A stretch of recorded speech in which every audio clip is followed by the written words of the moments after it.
Let's come to another topic called issues in the construction of index numbers. यानी कि index numbers create construct करने में या फिर calculate करने में कौन कौन से issues हो सकते हैं, कौन कौन सी problems हो सकती हैं, right? तो सबसे issues को हम इसलिए डिस्कस कर रहे हैं क्योंकि हम जब भी इंडेक्स नंबर्स को कैलकुलेट करते हैं हमारा मेन पर्पस होता है कि वो इंडेक्स नंबर जितना मीनिंगफुल हो सके उतना मीनिंगफुल रिजल्ट दे, राइट? जब हमने CPI किया था for industrial workers, so we are saying it is an indicator for inflation. General inflation को अगर वो इंडिकेट करता है तो हमारी कोशिश है कि जो इंडेक्स नंबर्स हैं वो जितने एक्यूरेट हो सके उतने एक्यूरेट हों, जितने मीनिंगफुल रिजल्ट्स हो सकें उतने हों, ताकि पब्लिक पॉलिसी में या मैक्रो इकोनॉमिक पॉलिसी में इजी हेल्प हो जाए, right? So let's begin with the first issue. First issue is the purpose of construction. यानी कि जब भी आप इंडेक्स नंबर्स को कंस्ट्रक्ट करें तो आपका जो पर्पस है उस इंडेक्स नंबर को बनाने का वो बहुत ही क्लियर होना चाहिए. फॉर एग्जाम्पल, अगर हम जैसे हमने CPI किया था यानी कंज्यूमर्स प्राइस इंडेक्स, सो अगर हम वैल्यू देखना चाहते हैं यानी कि वैल्यू ऑफ प्रोडक्शन को देखना चाहते हैं, प्राइजेस कैसे इफेक्ट कर रहे हैं कॉस्ट ऑफ लिविंग को या लिविंग स्टैंडर्ड्स को, so we are basically concerned with the value of the production और वैल्यू ऑफ गुड्स, राइट? कि उनकी वैल्यू में कितना चेंज आया है, कितना इंक्रीज है, कितना डिक्रीज आया है. सो हमारा ऑब्जेक्टिव अगर वैल्यू है तो हम CPI ही कैलकुलेट करेंगे. हम प्रोड्यूसर्स का प्रोडक्शन इंडेक्स कैलकुलेट नहीं कर सकते या हम इंडस्ट्रियल प्रोडक्शन इंडेक्स नहीं कैलकुलेट कर सकते, राइट?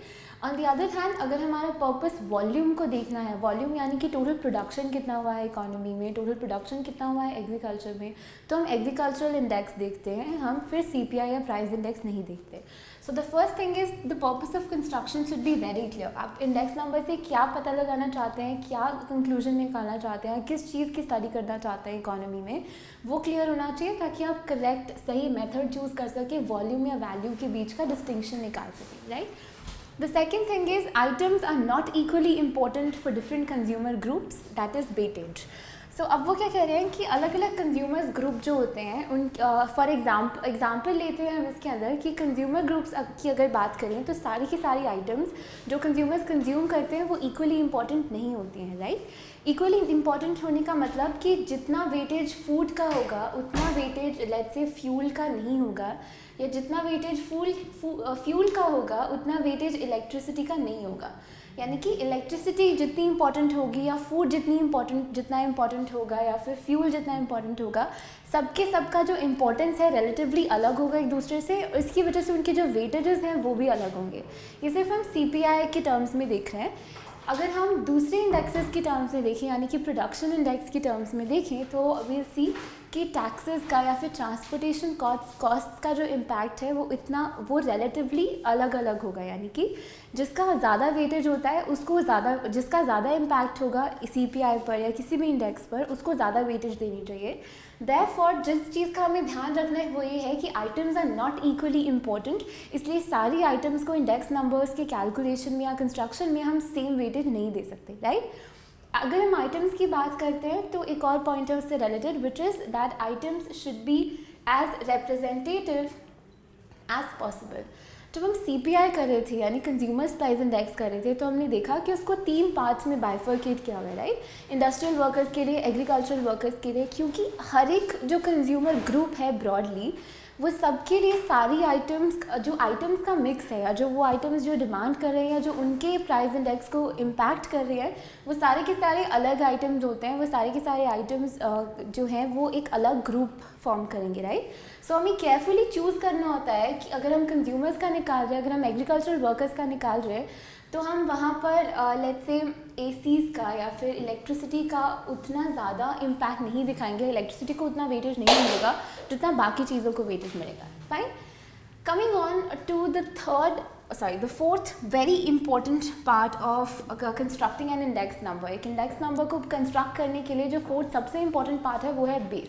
यानी कि हमको जो बेस ईयर होता है, जो बेस पीरियड होता है वो बहुत केयरफुली चूज़ करना होगा, क्योंकि जो बेस पीरियड होता है what are the things you need to keep in mind while choosing a base year. Base year को चूज़ करते हुए कौन कौन सी चीज़ें आपको दिमाग में रखनी है.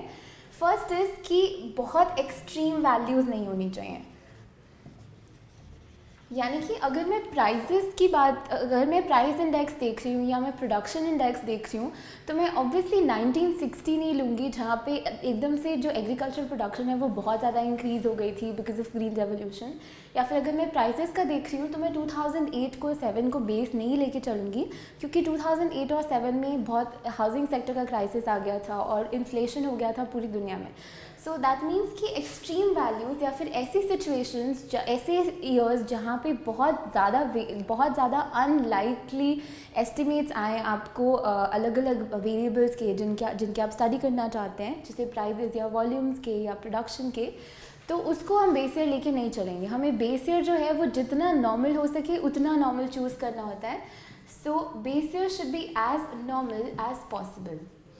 Second thing you need to keep in mind, base year को चूज़ करते हुए जो दूसरी चीज़ आपको ध्यान में रखनी है वो ये है कि जो बेस ईयर है it should not be way too far back in past, यानी कि not too far in past में ज़्यादा दूर नहीं होना चाहिए। यानी कि जो 1960s का अगर आप बेस ईयर लेके चल रहे हैं और हम 1990s का अगर बेस ईयर लेके चलते हैं, दो एग्जांपल ले लीजिए, और हम कंपैरिजन करें 2005 का।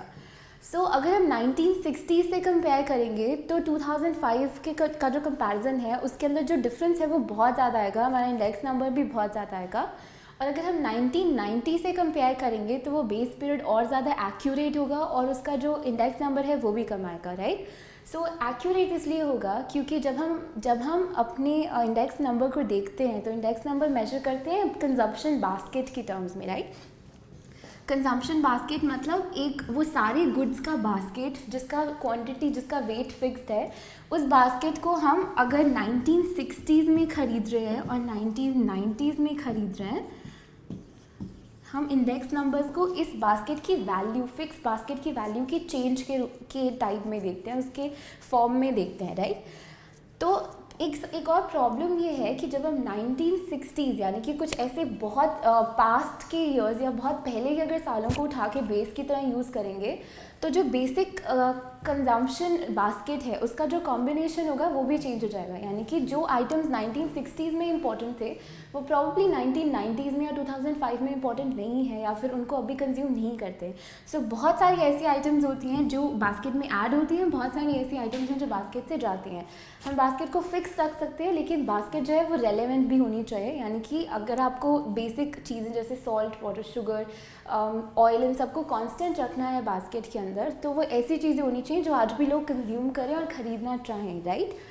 सो हम इसलिए उसको बहुत ज़्यादा पास में नहीं होना चाहिए। So two things you need to keep in mind is कि एक तो बेस ईयर जितना रेलेवेंट हो उतना रेलेवेंट चूज़ करना है।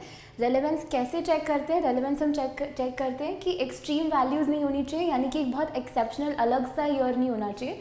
जितना नॉर्मल रहे वो साल उतना नॉर्मल अच्छा है। एंड थर्ड इज़ ज़्यादा, एंड सेकेंड इज़ कि पास्ट में बहुत ज़्यादा नहीं होना चाहिए, थोड़ा रेलेवेंट होना चाहिए। दैट इज़ कि बेस पीरियड जो है उसका भी कॉन्टिन्यूअल रिविजन, यानी कि बार बार बेस पीरियड का चेंज होना भी इम्पॉर्टेंट है, बहुत ज़्यादा जल्दी नहीं, but relatively change is important, right. Another issue with construction of index numbers is the choice of formulas. So हमने पहले ही इस चैप्टर की स्टार्टिंग में जब हमने इंडेक्स नंबर्स को कंस्ट्रक्ट किया है तो हमने दो सेट ऑफ फार्मूलाज देखे, लैस्पर्स और पाशेज, राइट। सो पाशेज जो है और लैस्पर्स जो है वो दोनों फार्मूलाज एक दूसरे से डिफरेंट इसलिए हैं क्योंकि वो अलग अलग टाइम के जो क्वांटिटीज़ हैं उनको यूज़ कर रहे हैं, राइट।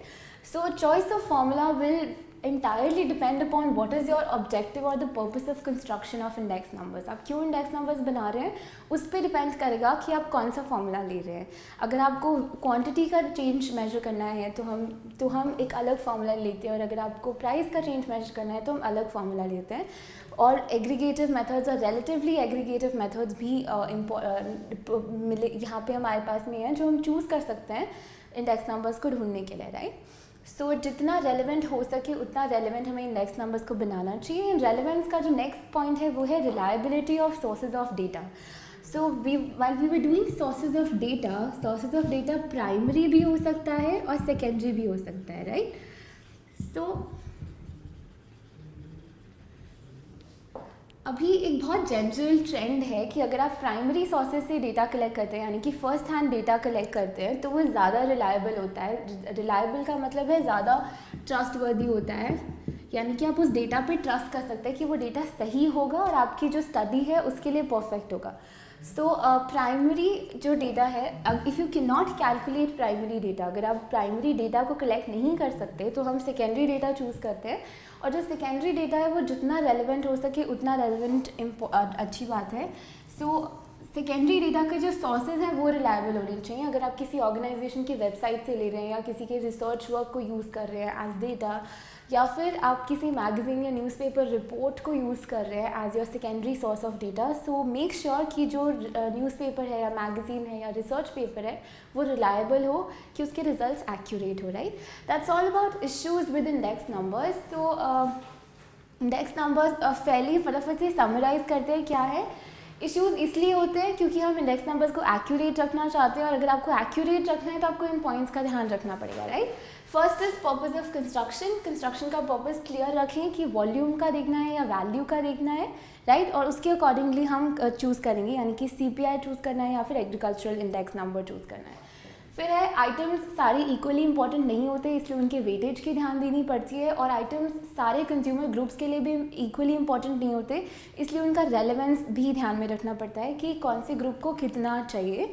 बेस पीरियड जब हम चूज़ करेंगे तो दो चीज़ों का ध्यान रखना है। एक तो वो ज़्यादा एक्सट्रीम नहीं होना चाहिए, नॉर्मल वैल्यूज़ होनी चाहिए उसके अंदर, और वो बहुत ज़्यादा पास्ट में नहीं होना चाहिए, उसको रिवाइज करना बहुत इंपॉर्टेंट है, right. Next point is choice of formula should be as accurate as possible depending upon आपका ऑब्जेक्टिव क्या है।